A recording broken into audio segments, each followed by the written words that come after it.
Estaba pensando que antes de entrar a eso tan concreto, lo que pensaba mucho y también un poco lo que nos ha llevado a este podcast 10 tiene mucho que ver con cuál es el juego de los límites.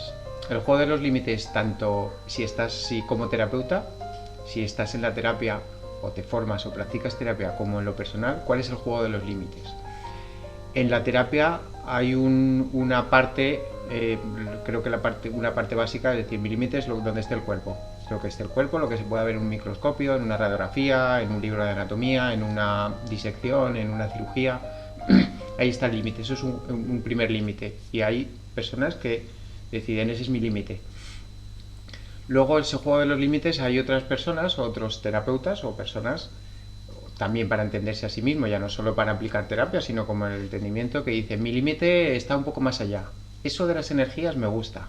Y entiendo que el cuerpo está ahí, pues no, el cuerpo no lo podemos negar, ¿no? Es como una evidencia común para todos.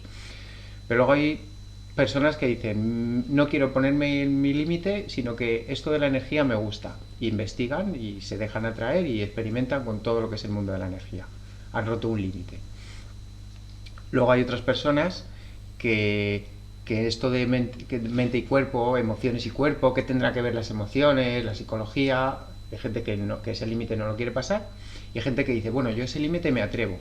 Existe una relación entre las emociones y el cuerpo, la psicología de la persona. ¿Cómo vas a separar lo que es la persona psicológicamente de lo que le pasa en su cuerpo? Y deciden investigar el mundo de las emociones, el mundo de la psicología, el mundo del pensamiento, y relacionarlo con el cuerpo. Y dicen, pues claro, es que según la psicosomática, por supuesto que tiene sentido. Y rompen otro límite. Se puede seguir rompiendo límites, o cada uno puede poner el límite donde le parezca que su límite está ahí y donde se quiere sentir cómodo y no quiere romper algo que no le hace sentir cómodo, o se pueden ir rompiendo límites. Si vas rompiendo límites, en ese sentido, ¿hacia dónde vas avanzando? Está el cuerpo, está la mente o las emociones, está la energía, pero ¿y si no queremos ponernos límites y queremos seguir avanzando y queremos seguir profundizando? Para mí hay un límite que luego queda después, que es el espíritu, porque es una dimensión como no es tangible, como no le puedes hacer una radiografía, ya quedará a lo que cada uno, a la subjetividad de cada uno. Pero si abrimos el límite, que para mí es un límite que trasciende esa parte mental, qué es mental, qué es emocional, qué es psicológico, qué es inconsciente y qué es espiritual. Eso depende del límite de cada uno. Para quizá lo científico, visión más científica, bueno, te acepto las emociones. El inconsciente, uno te lo acepta, otro no te lo acepta. Según, ¿no? Según en qué rama estás, me vale tus emociones. Pero si ya hay personas que les gusta toda la psicología y luego hay una rama que es Freud y Jung, y te dicen, te acepto el inconsciente. Hay otros que no te aceptan el inconsciente, te ponen el límite ahí. Bien, si aceptamos romper el límite de la mente profunda del inconsciente y entramos ahí, luego ¿dónde ponemos el límite? El inconsciente, ¿dónde termina? La profundidad del inconsciente. Eso es un espacio, una zona, no sé cómo decirlo, es una zona que Invisible. invisible, no le puedes poner ¿y eso Intangible. dónde termina? El espacio del inconsciente. La parte del inconsciente te dirán que hay un inconsciente que forma parte de tu inconsciente individual, luego otro inconsciente que trasciende el individuo familiar y un inconsciente que trasciende a la familia, el inconsciente colectivo. Y ese inconsciente colectivo, ¿qué límite tiene? El límite de Transgeneracional mi hasta dónde llega. cultura, claro, o sea, el límite está en mi generación, en la generación anterior, el límite está en mi cultura o es toda la humanidad, o es toda la humanidad de todo el tiempo. ¿Cuándo está el límite de ese inconsciente? ¿Dónde termina? Es como ya, esto ya no afecta a partir de aquí. Porque al final inconsciente es un concepto, ¿no? Inconsciente es un concepto que aplica a un área de la mente que no tienes control sobre ella, sino que tiene un funcionamiento automatizado, tiene su propio funcionamiento más allá de tu voluntad. Funciona al margen. Es un sistema automático, es un piloto automático que tiene sus normas, Claro. pero que tú no estás pendiente. Pero inconsciente es todo. Inconsciente desde el punto de vista fisiológico, inconsciente es cómo funciona tu estómago. ¿Tienes control sobre el proceso digestivo de tu estómago? es un proceso automático, es un proceso de sistema nervioso autónomo, digo, es un proceso inconsciente, tú no estás participando mucho en eso. O sea que ese límite inconsciente está en lo fisiológico, en cómo funciona el cuerpo, en lo individual, pero si rompemos límites es lo familiar, todas las generaciones, si rompemos límites es lo colectivo, y si incluso si quieres romper límites lo llamamos lo cósmico, más allá de lo colectivo, más allá de lo propiamente humano. La existencia en sí forma parte de nuestro propio inconsciente. Si queremos romper límites, ya no te diré si queremos romper límites, si queremos no ceñirnos a límites, ¿a dónde va todo eso? Para mí el inconsciente, luego, no poner límites es una continuidad con lo espiritual. Si lo espiritual te chirría, no. Si me hablas de espiritual pongo el límite, si me hablas de inconsciente, que es psicología, me vale. A mí, yo creo que poco a poco el tiempo me ha llevado a decir, ¿para qué ponerle un límite? Vamos a seguir aprendiendo. Seguir aprendiendo es, si lo psicológico o lo inconsciente, es si no le quiero poner límite, ¿qué hay detrás? Más inconsciente, un inconsciente más profundo, más colectivo, más cósmico, más amplio, lo que hay detrás ya es ese mundo espiritual. Creo que es el paso natural, el inconsciente conecta, la mente inconsciente conecta con lo espiritual. ¿Y qué hay luego en lo espiritual? Bueno, si te quieres poner límites o no, ¿qué hay en lo espiritual? Vamos a investigar qué hay en lo espiritual. Eso ya es otro mundo que sigue siendo mucho más amplio. Como O sea, que es como una extensión de todo lo que hay inconsciente eso en el es. propio cuerpo, ¿no? Es como si vas profundizando, no hay barreras, simplemente vas cambiando de formas de expresarse o formas de existencia. Luego, si profundizas en el inconsciente, no encuentras un tope, lo que encuentras es que se va transformando en mundo espiritual. Y esa transformación hace que son dos mundos unidos. Y en ese punto de conexión de esos dos mundos unidos, lo espiritual con lo que ya es mental, en ese, ¿cómo se relacionan? ¿Cuál es el vínculo entre lo espiritual? Que es un lenguaje que vamos a poner que de momento no entendemos, cómo sería el lenguaje de lo espiritual, pero ¿cómo se vincula con lo mental? ¿Cómo se relacionan para que puedan traducirse, interpretarse y ponerse de acuerdo? A través de las creencias.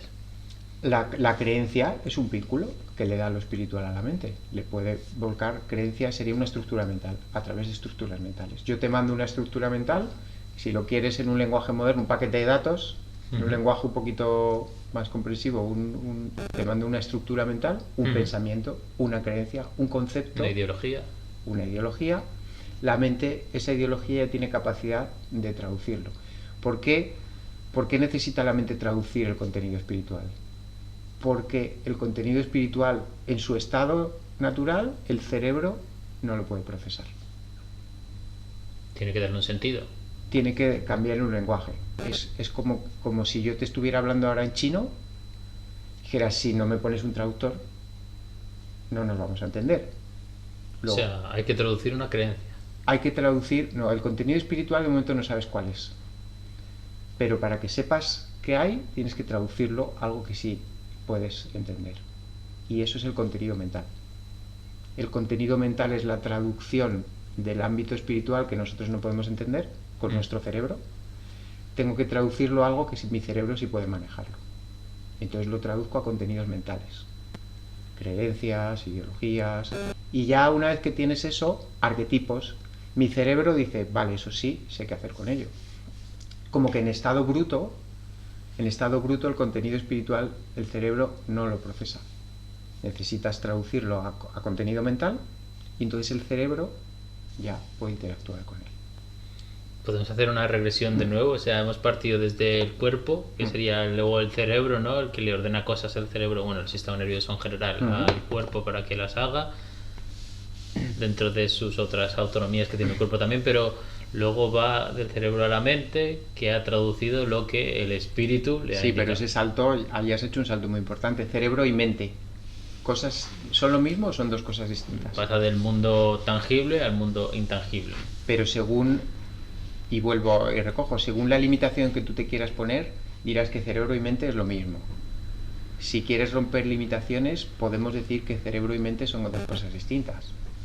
Si me quedo solo en cuerpo, mi limitación es lo que haya en el cuerpo, voy a identificar la mente con el cerebro. Un fisiólogo, un neurólogo, se puede permitir hablar de mente y alma como elementos del cerebro. Cuando tú lees un libro de la fisiología del cerebro y ya se atreven a hablar de emociones, de mente, de alma, de espiritualidad, como facultades del cerebro, no como cosas fuera del cerebro. Lo integran al cerebro porque mi ámbito y mi límite es el cuerpo. Digamos que le dan la vuelta, ¿no? En vez de ir... Dice, ¿la espiritualidad sí existe? Sí, pero como una facultad del cerebro. La mente, una facultad del cerebro. No hacen esa separación. Nosotros, tú acabas de hacer la separación del cuerpo, el cerebro, a la mente. Los has puesto en lugares separados. Has sacado la mente del cuerpo, has sacado la mente del cerebro. Pero sí, es difícil hacer una comparativa entre iguales, entre cerebro y mente, porque no es una misma línea rasa para poder decir esto es rojo y esto es verde. Bueno, tienes que decidir cuál es tu límite. Esto es rojo y esto es a lo mejor agudo. Son dos cosas distintas que no se pueden comparar desde un mismo tábula, ¿no? Son dos naturalezas diferentes. Una es orgánica, es un órgano, y el otro es inmaterial. La mente es un elemento inmaterial. Luego no pertenece al ámbito del órgano.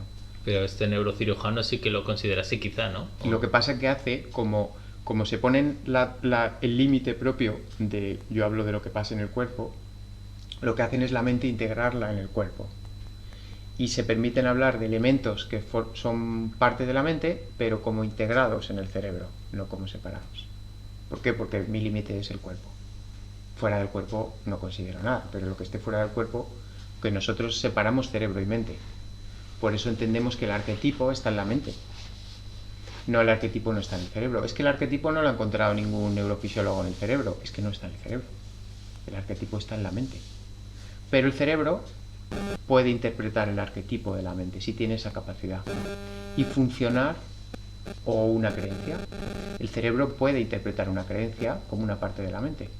Y funcionar de acuerdo a esa creencia. Pero dice, ¿dónde está la creencia en el cerebro? Hazle una resonancia. La creencia no existe. No existe como parte del cerebro. Existe como parte de la mente. Y el cerebro funciona bajo esa relación. Esa creencia que no está en el cerebro, pero el cerebro funciona como si esa creencia fuera real. Y ahí vas sacando... Es que te he cortado porque has hecho ese salto tan rápido como cerebro, mente... Digo, espera, cerebro y mente, digo, ¿ya los has separado? Sí, ya los has separado. Sí, es una gran separación, ¿no? Es una gran separación. Según donde pones... Si tú no pones el límite en eso, bien, naturalmente los vas separando. Pero hay mucha gente y muchos terapeutas que te van a poner el límite ahí. Por eso es un juego de límites. Donde nos estamos metiendo es un juego de límites. ¿Dónde pones tu límite para que esto que estamos nosotros hablando no te valga o te parezca interesante? Si pones tu límite en algún sitio... Claro, eso incluso en el mismo paciente, ¿no? Hace que el límite, como tú has dicho en otras ocasiones, hasta qué punto de todas las posibilidades de terapia que puedas hacer tú, te tienes que limitar para poder atender a esa persona, ¿no? Porque si esa persona, el tema mental o el tema emocional, sin más, no lo considera como algo influyente a su patología, pues entonces no puedes entrar por ahí, porque él ya pone una barrera, ¿no?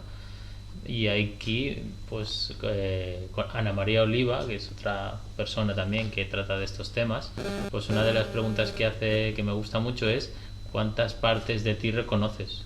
O sea, si reconoces la parte física, vale, claro, pues la tocas, la ves, es evidente, ¿no? Reconoces la parte emocional, que también influye muchísimo, la parte mental, en que entonces están todos tus pensamientos, la parte energética, la parte espiritual, la parte electromagnética de tu propio ser también, que se ve influenciada por todas las circunstancias electromagnéticas del contexto actual. Pues todas esas partes hacen un influjo ahí que pueden almacenar una patología y que la puedes desarrollar o no, pero a lo mejor si tienes una patología que viene fundamentada porque estés expuesto, vamos a decir, a una fuente electromagnética artificial cerca de tu casa, pero tú te ciñes en tomarte suplementos o ir a un fisioterapeuta porque te hace justamente un dolor en el cuello, nunca vas a llegar a la causa de la enfermedad. Y eso yo creo que, aunque salvando las distancias, es un poco también de lo que venimos aquí a tratar, ¿no? Justo, igual que has dicho qué partes reconoces de ti, a la vez es dónde pones tu límite y a partir de ahí no reconoces como una parte tuya. es con ese lenguaje justo, pero ahí es donde estamos. ¿Por qué? Porque como terapeuta, si estás en la terapia, tienes que entender cuál es la limitación de la persona. No en el sentido de que tu limitación vaya a ser la misma, sino que tú tienes que jugar con su limitación psicológica. Si es una persona que dice, mi límite es el cuerpo, o yo reconozco mi cuerpo, entonces no le vas a decir, ya, es que por este arquetipo de tu mente, porque entonces te sitúas fuera de su límite directamente. Lo normal es que si te sitúas fuera del límite descarado de una persona, que la persona lo rechace. ¿Qué arquetipo? ¿Qué es eso? ¿Arquetipo? ¿De qué me estás hablando? Sí. Me duele aquí. Sí. Bueno, tú has entrado con tu lenguaje fuera de su límite, de una parte que no reconoce, con lo cual le estás creando una incomodidad y un rechazo.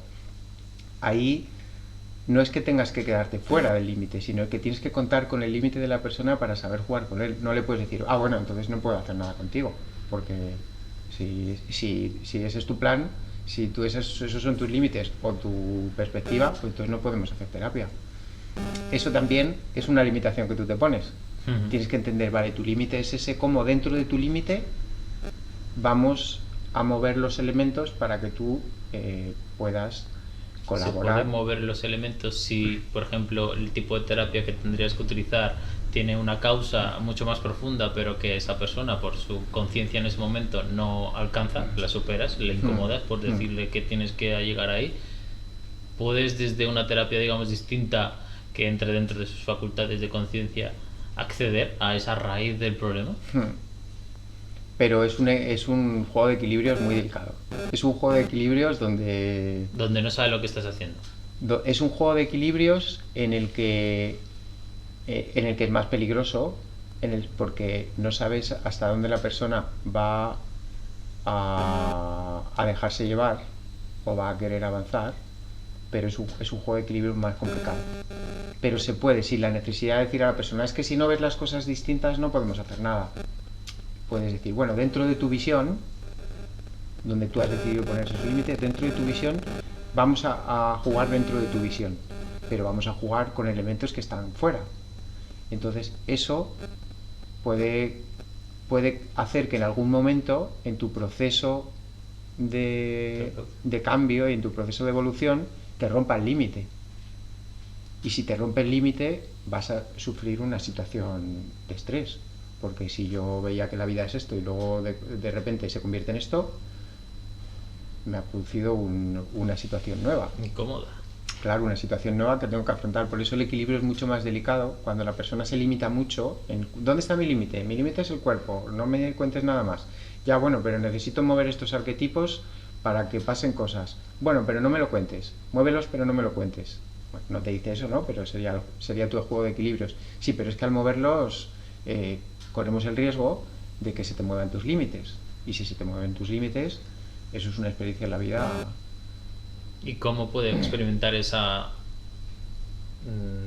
rotura de límites? Porque si nosotros vamos a poner que de momento estamos en un ámbito de cuerpo y energía, ¿no? Es un poco lo que tenemos más familiarizado. Si tú mueves su energía, se va a mover su cuerpo, se va a mover su cerebro, y al moverse su cerebro se va a mover su equilibrio mental.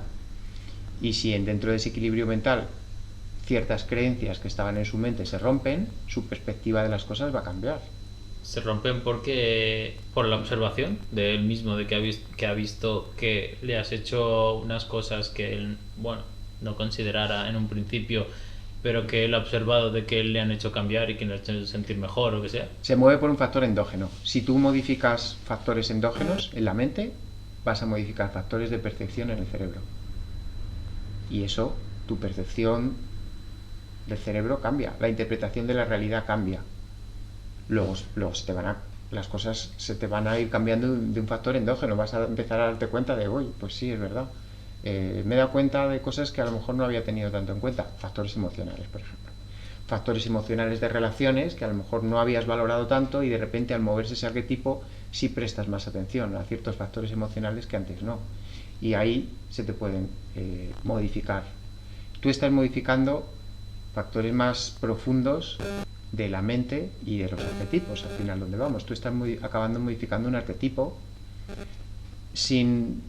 no expresamente, sino por el trabajo que haces modificas el arquetipo y al modificar el arquetipo el cerebro de la persona va a cambiar. O sea, pasas de un arquetipo a otro arquetipo. O que cambias de arquetipo o que un arquetipo que era muy protagonista pasa a ser no protagonista. Pero entra en juego otro. Sí, y entonces puede ser sustituido por otro. ¿Y lo elige él o viene dado? No, viene por el peso natural de las cosas. Es decir, el agua de manera natural cuando llueve cae y los arquetipos de manera natural tienen una fuerza.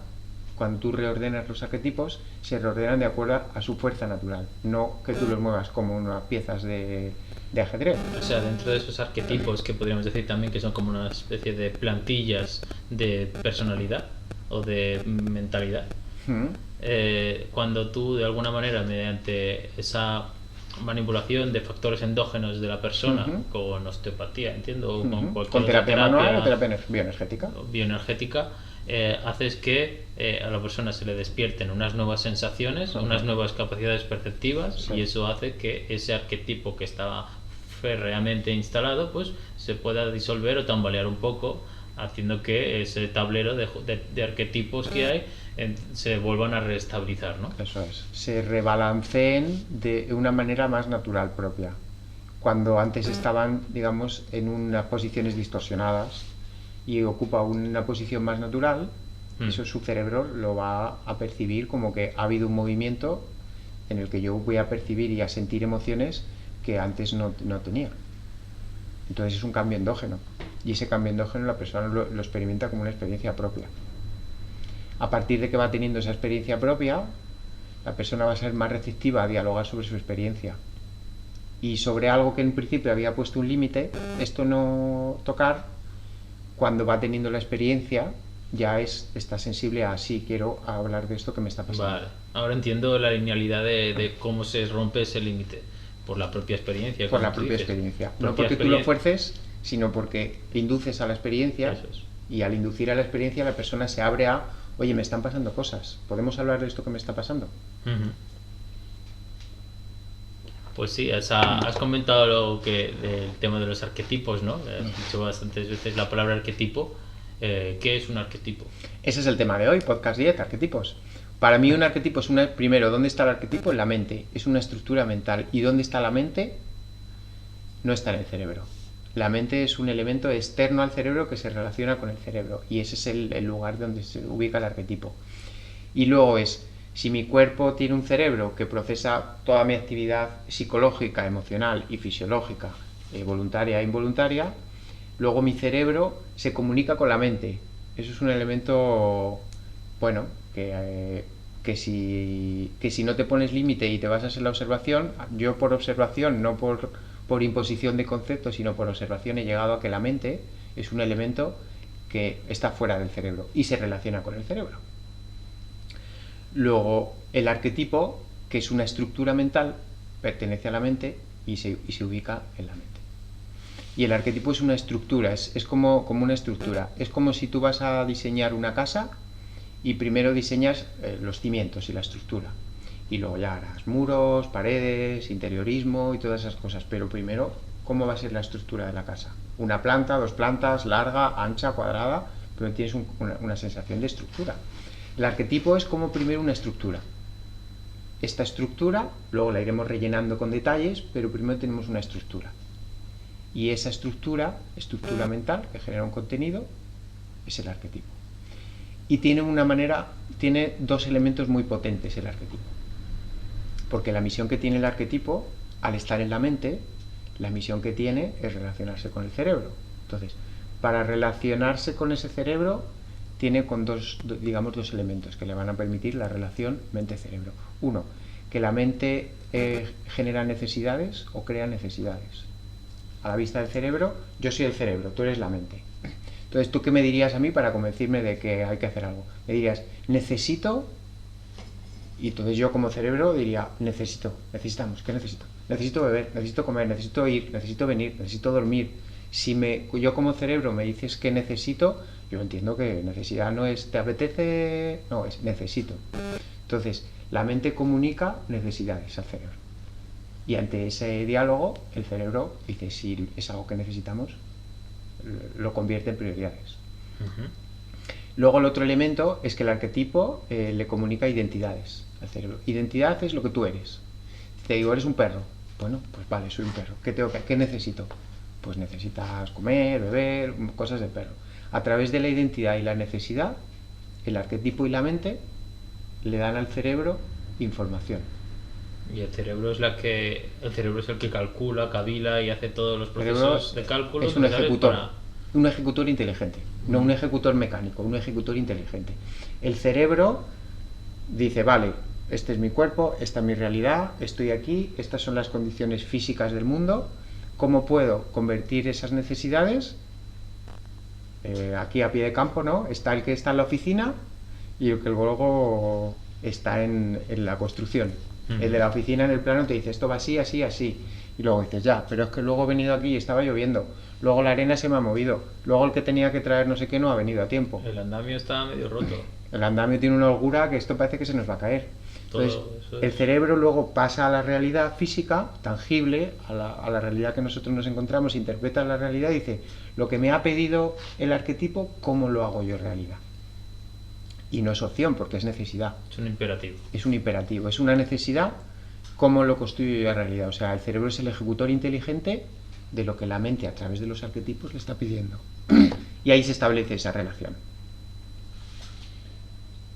Al final simplemente somos hijos de ese arquetipo, ¿no? Que mediante las circunstancias que nuestra biología nos ha fundado, ¿no? Con más inteligencia, menos inteligencia, mejor vista, peor, pues es capaz el cerebro de manejarse a partir de todas estas circunstancias para realizarlo pues mejor, peor, hasta cierto punto o quedarse más atrás, ¿no? Y el cerebro luego tiene digamos, un sistema de chequeo para cerrar el círculo que sea mente con arquetipo, cerebro, realidad, y luego cómo hacemos ese chequeo.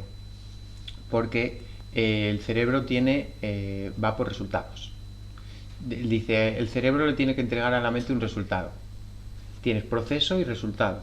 Pero el proceso, la mente le dirá, el proceso, apáñatelas tú como puedas.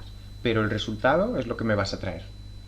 Entonces el cerebro sabe que no le va a presentar a la mente procesos, no es cómo lo has hecho o por qué no lo has hecho, sino el resultado. ¿Qué has hecho y qué has conseguido?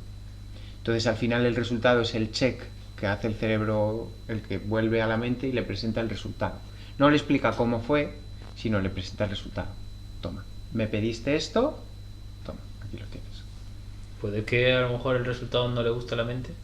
Puede que no sea lo que esperara. No porque, de la forma exacta que esperara. No porque el cerebro no actúa por su cuenta. No dice, me pidió esto y yo le traigo esto y le voy a explicar que en realidad es mejor lo que te he traído que lo que me has pedido. El cerebro no modifica. Porque no sepa hacerlo mejor. Me refiero, por ejemplo, si es una persona que tiene alguna dificultad mental, ¿no? Sería cerebral en este caso.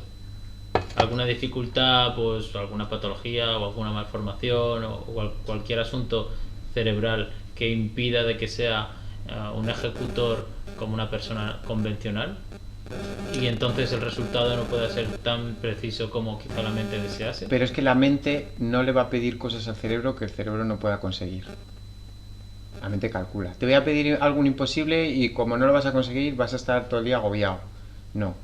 La mente le dice, te voy a pedir lo que yo quiero que tú puedas conseguir y lo que yo quiero que consigas. Cuando una persona tiene una psicopatía, en ese momento, que supuestamente pues hay gente que puede vivir esquizofrenia, alucinaciones, etcétera, ahí es la mente que está solicitando algo que realmente el cerebro no es capaz de darle. Bajo esta misma dinámica, ¿qué me estaría pidiendo la mente para que el cerebro consiga ese resultado? Volar. Lo que pasa es que estamos pensando bien en que nos ponemos, hombre, la mente siempre va a querer lo mejor para ti. Ese es el límite que le estamos poniendo a la situación. Si tú quieres ver que algo de la mente que está ahí muy oculto, que no sé lo que es, entonces si no sé lo que es, ¿cómo puedo investigar lo que quiere la mente? Por el resultado. Observa el resultado y tendrás pistas de qué es lo que te está pidiendo la mente o qué es lo que te está pidiendo ese arquetipo en concreto. Ahora me he perdido. O sea, una cosa es que algo le pida al cerebro y que el cerebro pues, le dé el resultado, Y otra cosa es lo que me estás diciendo ahora, ¿no? Vale, tú imagínate que el resultado es que el cerebro lo habías planteado en términos de una distorsión emocional. Imagínate que si eso lo consideramos el resultado, ¿cómo se comporta tu cerebro? Oye, pues mi cerebro tiene alucinaciones. Vale, eso es el resultado. Si ese es el resultado, es que quiere decir que eso es lo que le está pidiendo a la mente. No es que el cerebro se ha equivocado y se le ha ido la olla. No, si el resultado es una psicopatía, el cerebro dice, yo estoy cumpliendo. Y cuando tomas alguna sustancia alucinógena, Bueno, ahí estás modificando el cerebro. vale. Ahí no estás permitiendo que la mente haga... Bueno, la mente está Bueno, bien. pero ese es el resultado. He tomado una sustancia alucinógena. Resultado. Ya está. ¿Qué me ha pedido? Por el resultado mides lo que me ha pedido la mente. ¿Qué me ha pedido el arquetipo? Te lo mido por el resultado. Me pidió que experimentara con estas cosas. Entonces, si la mente y los arquetipos son algo desconocidos, para seguir en la pista que está pasando, tenemos que ir a los resultados. Pues el resultado es que, pues no lo sé, que he estrellado mi coche contra el muro. Resultado. ¿Qué te ha pedido la mente? No, hombre, ¿cómo te va a pedir la mente? Ese es el límite. ¿Cómo te va a pedir la mente que te estrelles contra el muro? Porque no le damos, porque el límite es que la mente siempre nos va a pedir cosas buenas. Entonces rompemos ese límite y es como vamos a ver qué hay en la mente, vamos a ver cuáles son los arquetipos. No diciendo los arquetipos son buenos y si no sale bien es porque si algo se ha torcido en el camino. Entiendo que la mente es una extensión, aunque sea intangible, de tu propio ser vivo. Y que el ser vivo desea la vida. Es supervivencia, ¿no? Que es lo que, al menos antropológicamente o... Eso es una visión bien intencionada. Sí. La mente no tiene ninguna intención, es Sí, atención. tiene muchas. Depende de qué arquetipo, verás la intención de la mente. Cuando conoces los distintos arquetipos, si tú metes la mente como un global que lo que busca es tu supervivencia y la evolución de la especie. ¿Eso es un arquetipo? No, eso sería una visión de la mente, ¿no? Pues la mente está ahí, pues, y es el inconsciente, porque gracias a ese inconsciente sobrevivimos, conservamos la especie y evolucionamos, nos adaptamos al medio de la mejor manera posible. Esa es podríamos tener esa visión de la mente, ¿no? Luego todo lo que se salga de ahí, cualquier cosa que sea cualquier aspecto negativo de la mente no lo vamos a considerar como propiedad de la mente, sino una propia distorsión del cerebro o del funcionamiento, ¿vale? Esa visión lo que nos impide es entender realmente cómo funcionan los arquetipos, porque yo le preasigno una buena intención a toda la mente y a todo el arquetipo, como si no hubiera distintos tipos de arquetipos de distinta intención. Claro, aquí nos estamos limitando al tema mental, Claro. no al tema corporal. Que el tema corporal sí que habría esa ímpetu de supervivencia, entiendo, que el cuerpo lo que quiere es sobrevivir. El cuerpo lo que quiere es lo que le pida a la mente, porque las necesidades del cuerpo vienen definidas por una fuerza mental que es qué necesidad tenemos. ¿Tenemos la necesidad de vivir o de morir? Tú dices, no hombre, siempre el cuerpo tiene la necesidad de sobrevivir. Eso, a mí, si empiezas a estudiar la mente profunda, verás que no. Verás que el cuerpo, y simplemente si te vas un poco a las visiones tradicionales, eros y tánatos, impulso de vida, impulso de muerte. Dentro de nosotros o dentro de la mente existe la fuerza de vivir y sobrevivir y la fuerza de morir. Y según el balance de esas dos fuerzas, así lo que vas a tener es siempre el resultado final. ¿Estás vivo? Es que la fuerza de vida en ti es superior a la fuerza de muerte. Te acabas de morir, es que la fuerza de muerte ha superado a la fuerza de vida. El resultado es quien te lo dice. Siempre el resultado te mide lo que está pasando en la mente profunda. Claro. Y el resultado es la realidad y el cuerpo. Entonces hay una dualidad, ¿no? Hay una dualidad en el sentido de que no... Sí, o sea, si lo ves en esas dos fuerzas, sí. Pero hay una dualidad, sobre todo, en nuestra capacidad de ver la realidad, porque tenemos una realidad tangible y una no tangible. Eso es una dualidad. Entonces, bueno, ¿y cómo las relacionas? Siempre por el resultado final. ¿Cuál es la realidad? Y esa realidad te traduce lo que está pasando en el mundo intangible.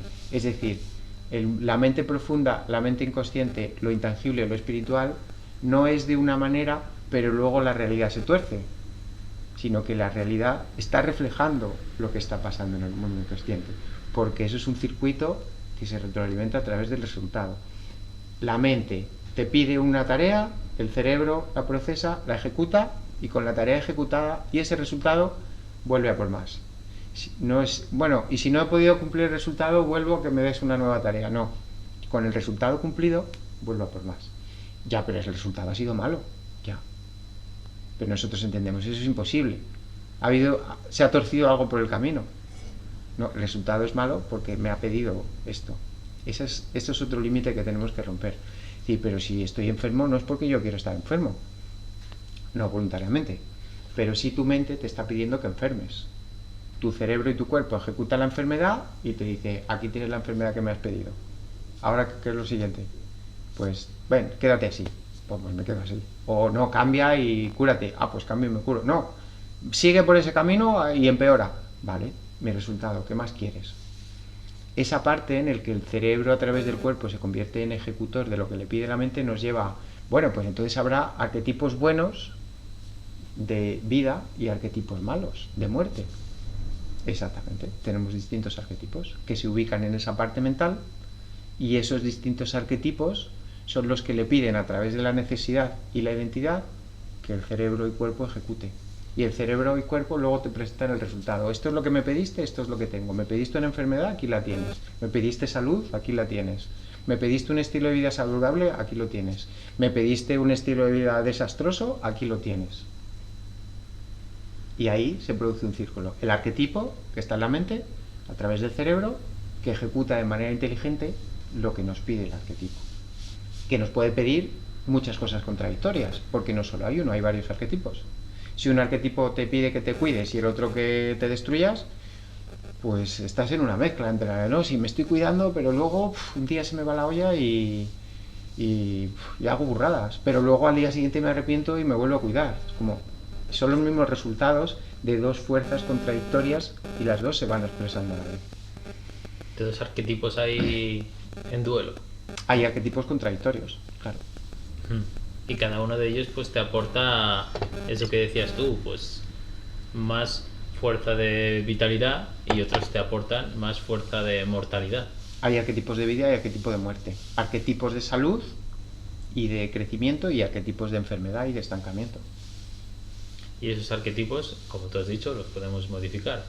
Los podemos modificar, sí, ahí los podemos modificar de dos maneras. Una manera retocando el arquetipo, es como, vale, tienes ese arquetipo, vamos a retocarlo para mejorarlo. Eso se llama reprogramar. Reprogramar la mente, reprogramar el arquetipo.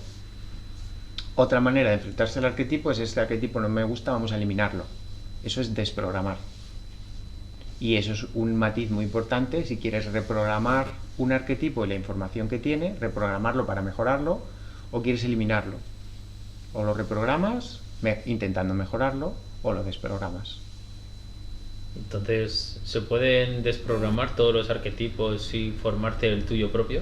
Lo que pasa es que desprogramar y reprogramar son dos cosas bastante distintas. O sea, no es lo mismo. No es, lo puedo ir reprogramando hasta que ya lo desprogramo. No, o lo reprogramas, que es un procedimiento, o lo desprogramas. Y esos son dos procedimientos distintos.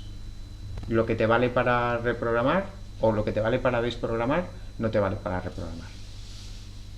¿Por qué motivo querrías reprogramar pudiendo desprogramar?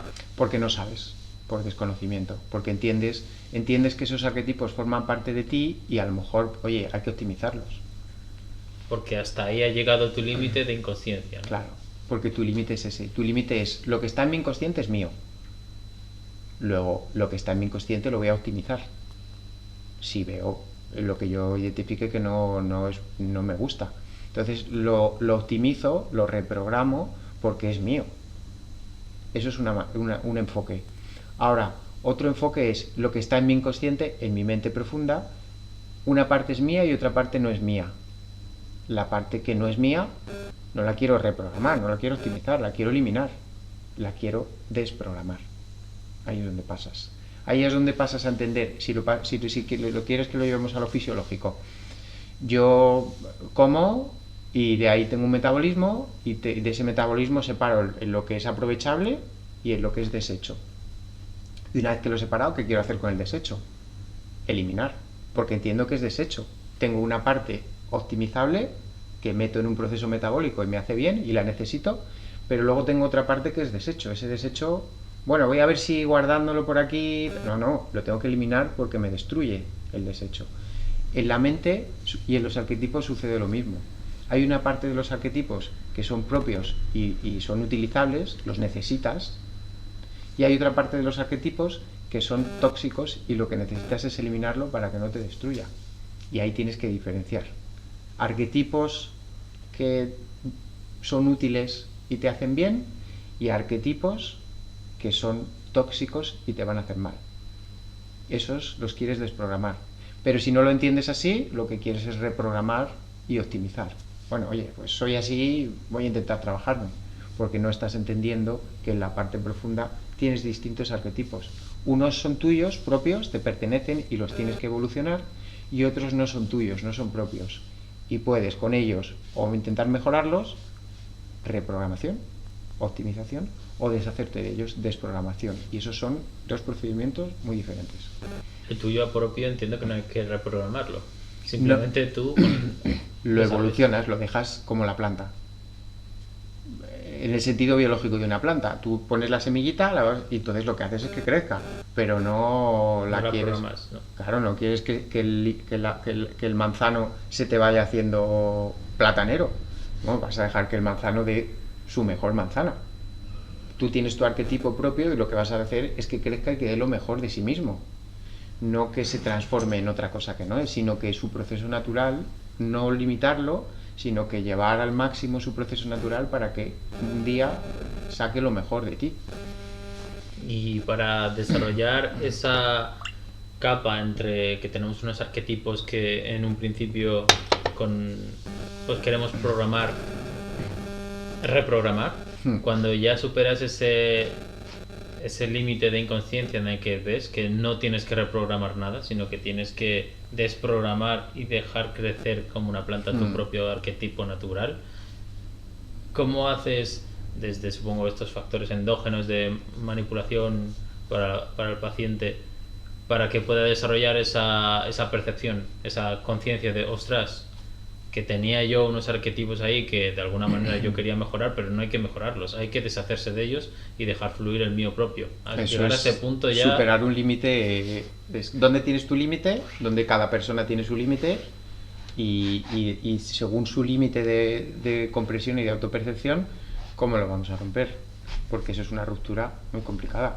Lo que yo te quería comentar en ese momento era que bueno, mi idea que había sido, que te voy a contar después, era cerrar lo que estábamos hablando, que no me acuerdo qué era, pero que estábamos en mitad de un mensaje. Yo creo que estábamos estableciendo una relación entre el arquetipo de la mente, el cerebro, el resultado y cómo es un círculo que en sí genera una dinámica. Vale, sí. Creo que la cuestión era en relación a, por una parte, que dentro de la sensibilidad y las posibilidades que te ofrece y no te ofrece YouTube para poder hablar de ciertas cosas mucho más detalladas, pues empezar a expresar la metodología concreta con la que tú hablas, pues debería reservarse a espacios más no privativos, pero sí seguros y no censurables, para que tú te pudieras expresar en la necesidad que requiere, ¿no? Y que, dadas las circunstancias del contexto social y de cosmovisiones en las que vivimos, cada uno con la suya, pues ciertas palabras o ideas rompedoras de otros esquemas, pues a veces no son aceptados y por eso pueden ser censurados o todo lo que sea eso, ¿no? Sí. Entonces eso por una parte, ¿no? El comentarte cómo lo haces, que ya buscaremos la forma, y por otra era pues que me quedaba un poco en la duda de cómo una persona puede incluso ampliar esa inconsciencia de darse cuenta de que estaba dentro de un arquetipo y empezar entonces un proceso diferente de autodesarrollo de su propio arquetipo que ya viene instalado en sí de forma innata, ¿no? Y eso es un procedimiento que me asombra dentro de la duda existencial en la que me envuelve. Pues yo creo que que el arquetipo no lo acabas de descubrir hasta que no sales de él. Es decir, tú tienes un arquetipo y ese arquetipo inicia una serie de movimientos dentro de tu cerebro y luego a partir de tu cerebro en tu realidad. Hasta que no rompes con ese arquetipo, creo que no acabas de darte cuenta cuánta influencia tenía en ti dentro del arquetipo. Porque si tú vas localizando, voy a localizar los aspectos en los que me influencia y voy a intentar gestionarlo. Pero no puedes localizar tantos elementos, porque gran parte de esos elementos tiene un factor inconsciente. Entonces, no puedes... En cambio, cuando rompes el arquetipo, una vez después, dices, claro, es que había un montón de cosas que me pasaban que ahora ya no me están pasando. Muchas cosas inconscientes que no podía yo diferenciar. Pero las diferencio porque ahora noto que se diluyen, noto que desaparecen y al verlas desaparecer las identifico. Pero como habían estado aquí probablemente tanto tiempo, no lo diferenciabas. Y una pregunta, entonces cuando hablamos de arquetipos mentales, hablamos de arquetipos de conciencia también, ¿no? Cómo de moldeada está conciencia también, es decir, de qué te das cuenta y de qué no. Entonces, claro, cuando tu conciencia está moldeada y hay muchas cosas que están a lo mejor dentro de los bordes de tu conciencia, por decirlo de alguna manera, no eres capaz de verlo porque no tienes otra perspectiva desde donde verlas. Pero sin duda, cuando la disuelves, entonces ya como estás en otro espacio, seguramente coges lo que ocupaba de conciencia ese arquetipo y lo además amplías con lo que ahora ya tienes, que es mucho más después de disolver ese inconsciente. Y entonces, claro, puedes darte cuenta de toda esa infraestructura en la que estabas sometida, ¿no? Sí. Te vas dando cuenta más a posteriori que sobre la marcha. Y a posteriori, ¿por qué a posteriori? Porque si a posteriori consigues eliminar el arquetipo, si lo eliminas, entiendes que tu relación del arquetipo era que no lo necesitabas o que no formaba parte de ti, luego lo puedes eliminar, como el metabolismo. Tú eliminas lo que no es bueno para el cuerpo, pero lo que es bueno para el cuerpo, si lo eliminas, tendrás un déficit de eso y te genera una carencia o un déficit. Cuando tú eliminas un arquetipo, es que estaba dentro de los elementos de desecho, puedes eliminarlo y luego tienes un cambio mejor. Luego ya empiezas a ver en la distancia, pues es que este arquetipo me estaba limitando, si yo no me estaba dando cuenta, pero ahora que no estoy, ya veo lo que me producía el arquetipo.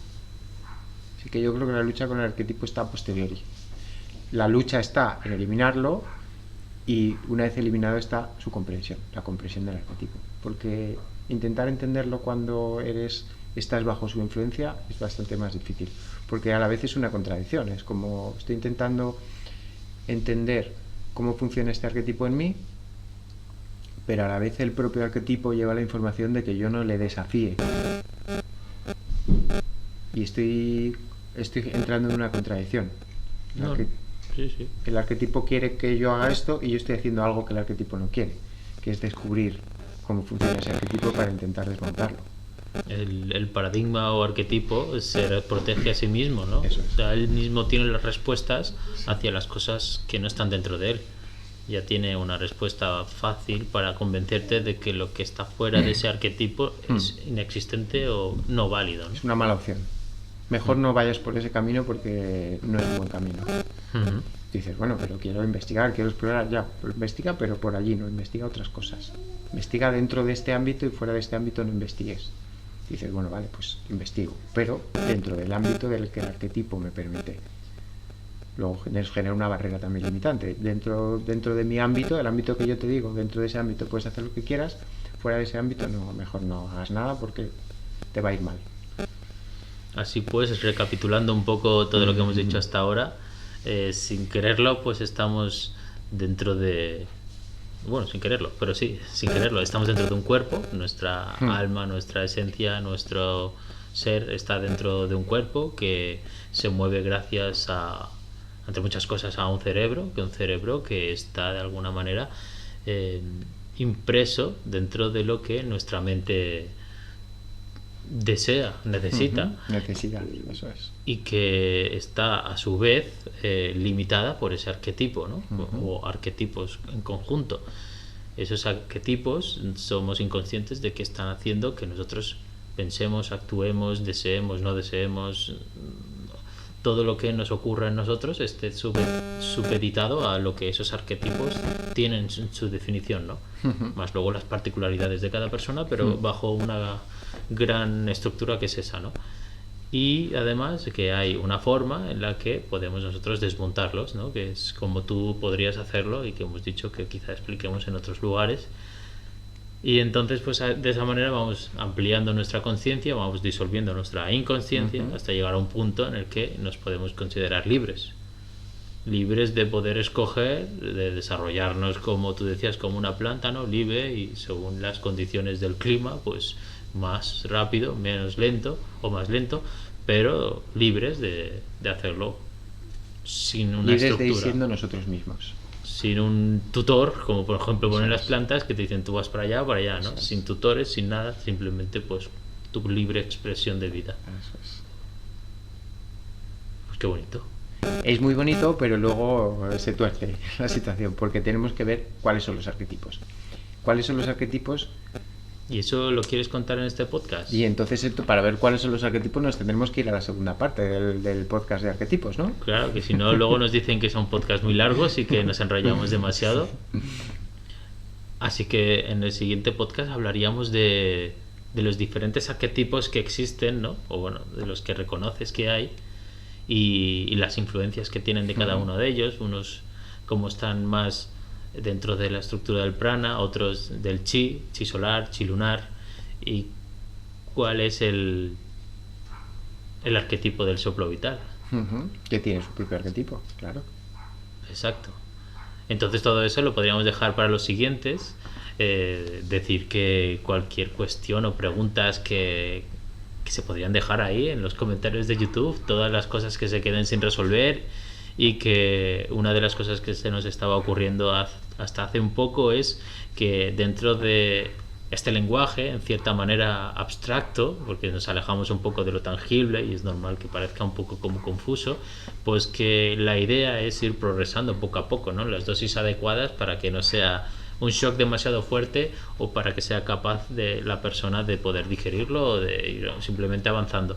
Entonces la idea ahora sería de ir aumentando este nivel de detalle de información, pero en otras plataformas donde realmente se pueda expresar de una forma libre y con toda suma de detalles, donde no haya posibilidades de censura y donde no haya ningún tipo de problemática.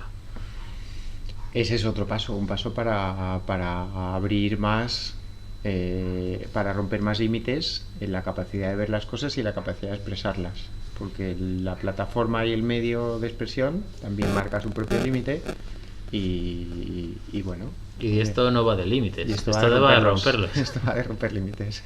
Entonces, bueno, lo que se me ocurría a mí era como volver un poco hacia atrás, por ejemplo al 2 o al 3, ya no recuerdo exactamente de qué se hablaban ellos, pero ver hasta qué punto, dentro de toda la ventana de información que se daba, hasta qué punto de detalle se daba y hasta qué punto de detalle no se daba.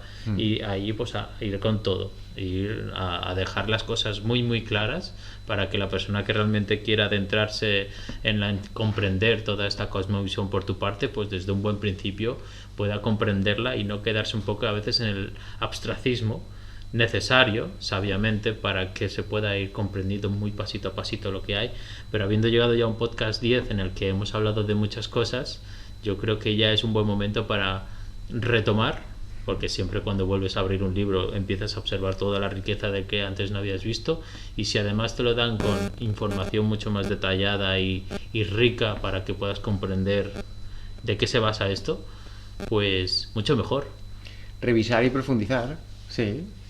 Así que sencillamente eso, podcast 11 será arquetipos, volveremos a retomar los podcasts anteriores con mucho más detalle en plataformas seguras para que se entienda todo mejor. ¿Y qué más? Bueno, pues iniciamos una nueva etapa, la nueva etapa de revisar y profundizar en cosas de que casi hemos dado una primera capa de barniz y luego hay que lijar un poquito y dar una segunda capa de barniz y luego va a quedar todo mucho más expresivo y más reluciente y mucho más atractivo para poder presentarlo. Entonces, aunque parezca que hemos avanzado, en realidad estamos sentando las primeras bases para luego poder avanzar y profundizar mucho más. Estamos sentando como los conceptos iniciales para los cuales luego poder entender y poder profundizar a un mundo terapéutico muy profundo, y un mundo que es que si estás del lado del terapeuta, como terapeuta, es un mundo muy profundo y muy complicado. Si no estás del lado de la terapia, si no estás del lado del terapia para ti mismo, del autoconocimiento, también requiere un nivel de compromiso muy profundo. Y para llegar a lo profundo, primero hay que dar unos primeros pasos iniciales, y en esos primeros pasos iniciales hay que encontrarse barreras, superarlas y prepararse para luego ir a niveles más profundos. Entonces, estamos yendo progresivamente tratando de seguir ese camino. Siendo imaginativos y pensando en la mejor forma para que se aprenda de forma progresiva. Así que por hoy, ya que estamos a lunes, no sé qué día de lunes de febrero, pues cerramos ya el podcast 10 con un fuerte estrechón de manos. Muy bien. Hasta la próxima. Estupendo. Hasta la próxima. Bueno, hemos hecho un 1. Oye, ¿te apetece hacer otro podcast?